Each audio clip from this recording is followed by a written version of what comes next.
的时间是在家里，他就会去陪他俩孩子。然后呢，他说这次活动让他对这个亲子关系有了全新的体会，特别是刚刚我们讲的这个角色互换的环节。我们来听听黄新石爸爸有什么样的感想。因为在活动现场我也注意到，你们家小姑娘才7岁。当你和他互换角色，他来做家长，你来做孩子，其实也在扮演他，对吧？对对对。他扮演的其实是你还是妈妈？他扮演的是妈妈。哦，他扮演的是妈妈的角色。对。你觉得他扮演的是不是就是妈妈平时在家里对他管教的那个状态呢？基本是的，已经把妈妈在家里对他管教的那个画面已经完全呈现出来了。真的啊？对的。就是对他的好像要求还挺高的。因为这时候妈妈她不在现场，她就敢演。哦，如果妈妈在现场就不敢演是吧？妈妈在现场的话可能会打个折扣。哦，他还是有点怕妈妈的，是因为对对对。啊，那您参加这个环节，你自己的感受是什么？我参加这个环节的话，我感受是比较深的就是这个角色互换的。因为在这个环节里面，孩子们他可以扮演家长，然后家长嘛也可以演孩子，这样的角色互换让家长能呈现出家长平时的一种教育方式，而这种教育方式是我们平时自己看不到的。这时候孩子把这个演出来了，这感觉是不一样的。我家长可以通过孩子演绎的方式，可以看到自己在平时在管教孩子的过程中有没有哪些地方做的不够好的。这时候被孩子给完全的演出来了。然后那个时候你的角色是孩子，如果你面对是这样的大人跟你在做沟通的时候，你能不能完全的感受到原来孩子心里是不开心的，原来孩子心里面是有些想法的？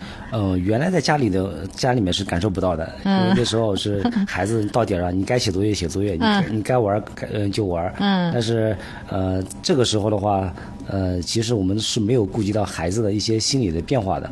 但孩子把这演出来了以后，还是要注意一下孩子的这种心理的。你最深刻的是你们家孩子说的是哪一句话？因为参与的好像孩子比较多啊，我都忘记了。但是我总觉得你们家好像是第一个表演的嘛。对，我们家第一个表演的。对，所以我印象还挺深，而且他是我们当时现场年纪最小的一个孩子。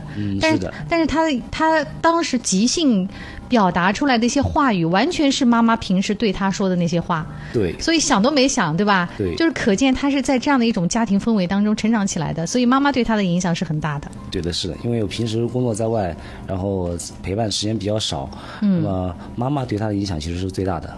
要回去有没有跟孩子继续沟通，或者把这个环节跟妈妈做一些分享？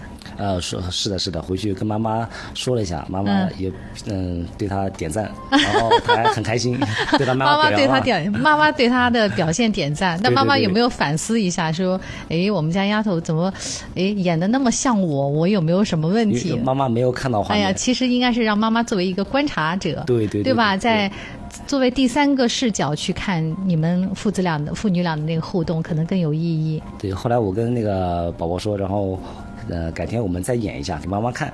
是的，还有一个环节就是最后那个你们互相画画的那个环节。对，你看我们是说让参与的这个家庭互相画，但是你们家孩子都没画你，全画的妈妈。对的。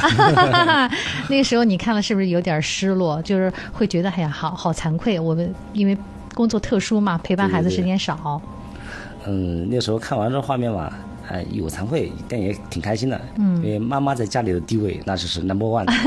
这个另外一方面嘛，也希望以后自己更加努力，让孩子把我给画上去。